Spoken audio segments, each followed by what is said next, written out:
Back to the second bit of my look at the question 2 of the language change over time component 2 paper. We're looking at the long comparison response rather than the short answer questions.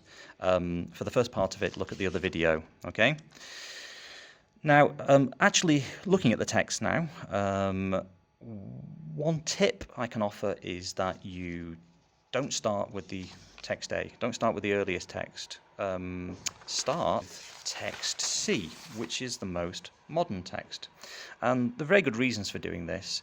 It's going to be more familiar to you. And that's really, really important because if you remember what I said in the previous video, what you're really trying to do is to come to terms with the genre. And you can quickly come to terms with whatever genre it is by looking at the most modern text. Okay, so keep asking yourself, how are the conventions of the genre at work in this text? So as you start reading, you're looking at this and you're thinking, what are the genre features of, in this case, travel writing? So we're looking at travel writing, aren't we? In mind, the genre is travel writing. Now, I'm going to sort of suggest something here in terms of a little bit of planning. You're looking at A, B, and C, and we're starting with C, and we're thinking about the genre features. Now, what we're doing is maybe mentally or actually on the paper constructing a table whereby you're trying to identify some of these features, okay? So we read through here, I'm not going to read it through now, but you might start to see some genre features and you come up with a list of maybe 5 or 6 things you could respond to, okay?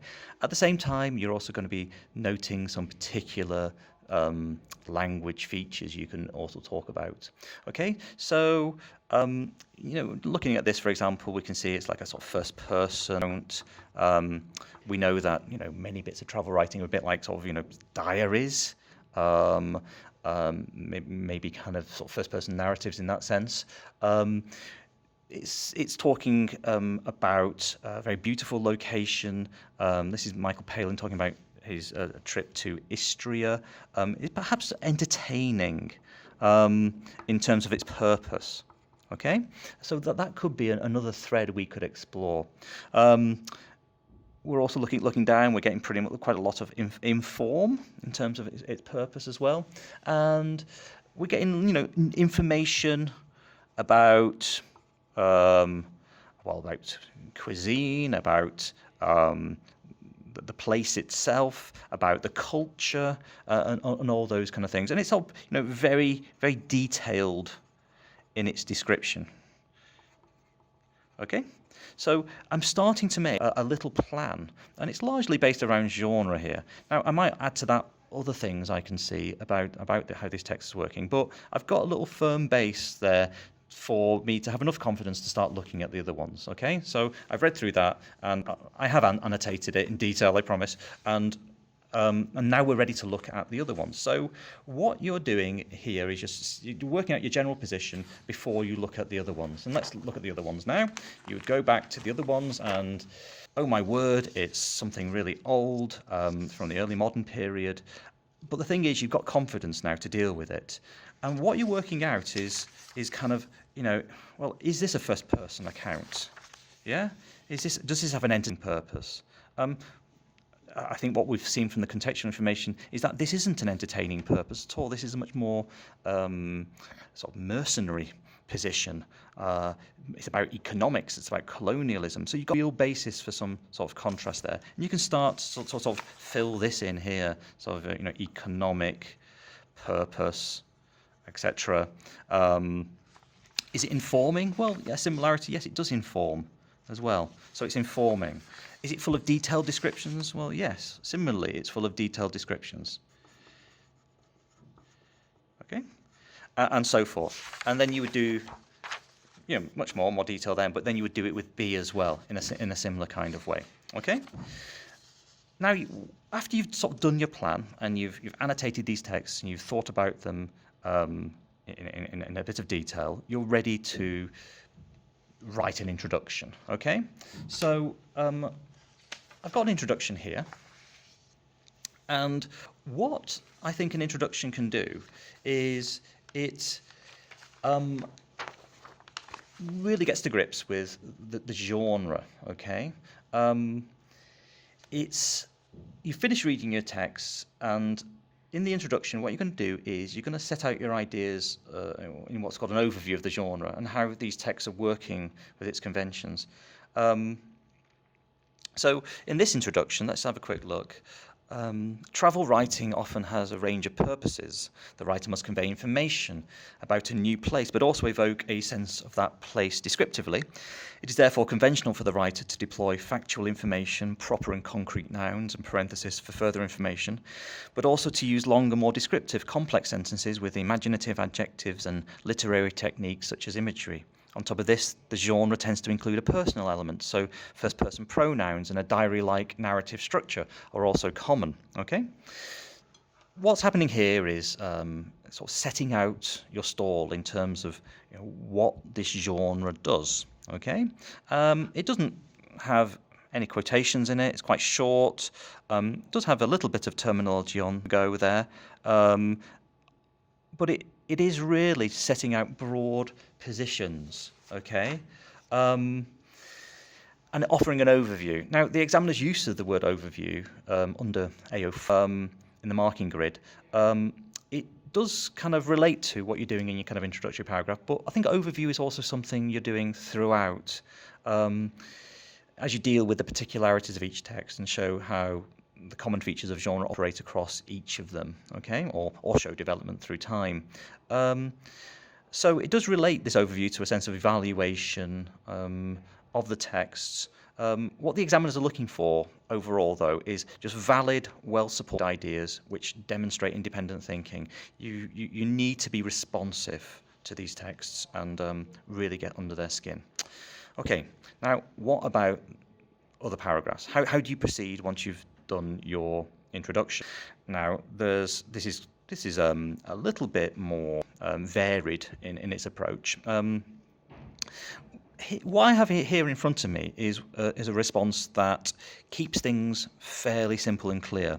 If you look at the topic sentences of each of these, it kind of focuses in on genre really, really clearly. Okay? Now, I think that is doing excellent work targeting AO2 and really, really showing that there's a real good grasp of the genre. Okay, let's just have a look at, say, the second paragraph. Okay, you can see that it's second paragraph and all the way down to here is dealing with text A. So it's dealing with text A in a big chunk, really. Okay, but let's have a look at it. Travel writing informs readers about a new place. However, it often deploys an entertaining, lively tenor and personal element. A key in text A is the use of continuous present ing participle verbs in a list of activities, such as the disyllabic verbs stamping, dancing, clapping, holding, which adds a lively quality and creates intrigue about the natives, giving them exotic connotations. This is further developed through the use of elated lexis and a reasonably high register. The disyllabic evaluative adjective, precious, modifies the abstract noun, estimation, and the polysyllabic adverb marvellously modifies the polysyllabic adjective, delighted, which adds a more sophisticated quality to the ring and keeps the tenor intriguing.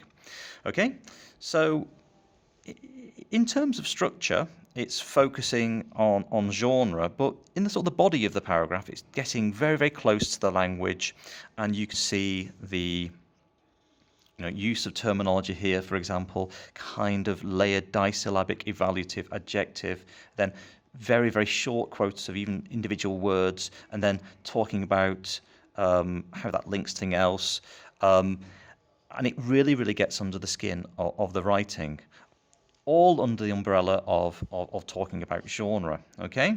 Now, that's one way to do it. If we get down to here, you can see that this moves on to text B, similarly on the genre front, and then it's talking about text B. Okay. Similarly to text A, text B fulfills the genre's requirement to provide new key information. So doing some AO4 work there. Okay. Now, there is, I suppose, a disadvantage to this, in which it's a fairly unvaried approach, and as well as having topic sentences which focus on genre, you could have topic sentences which focus on tone, on contextors, on different interpretations, and your teacher will go through those kind of more varied ways of doing it. But if you want a kind of simple method which is going to hit AO2, but perhaps not be totally kind of varied and fluent, then that's what you need to do. Okay, so just to finish now with a look at a conclusion. Okay, in the conclusion, I think returning to genre is a very, very good idea. So let's have a look at this one. Overall, the texts demonstrate that the genre's requirement to inform, but in an entertaining fashion, has been maintained over time. All three texts feature informative features such as lexical fields, medicine in text A, history and geography in B, and food and ecology in C. However, entertainment and vivid description are also key. All three texts deploy literary techniques with imagery of people, places, or experiences. A key change over time, however, might be the deployment of a more personalised approach. So this is the sort of the diachronics material coming in here. In texts B and C, and the use of diary-like narrative structure in these. The personalisation intensifies in text C with a present tense style that is often non-standard and low in register, and the use of parentheses for personal rather than factual details. A bit of a shock here, Uncle. Okay, etc.